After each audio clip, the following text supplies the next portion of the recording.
God's family. So the first thing, really, that we need to teach everybody is that you need to be born again, and that was made possible by Jesus' death on the cross to pay for the sin which was in our lives. Then He removed the barrier so that we can all be born into God's family. And as soon as you're born into God's family, let me tell you, it changes your status. You're now a child of the King. You're royalty. You may still look at your situation and think it's bad, but I want you to know, in the Spirit, which is the reality, your status has completely changed. You're now part of the family of God.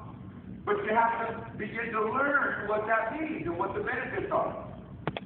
I think about the guy that many years ago, when people would travel over the Atlantic to get to America by ship. And most people would travel that way.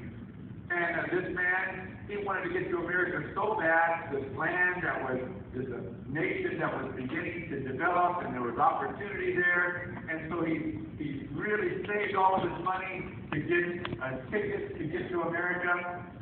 He finally got enough. He bought his ticket. He got on the ship, and he was so happy. But of course, a ship takes a long time to get across the Atlantic.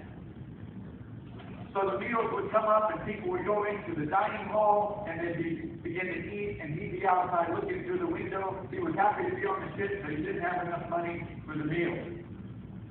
And he'd look, and he'd watch them, and meal after meal, he'd be watching. Finally, one of the directors on the ship noticed that he was not coming in to eat, and he was out there, and so he went out to talk to him, and he said, "Sir, may I ask you, I noticed you haven't come in for any of the meals, and I just wondered if there's some concern that you have."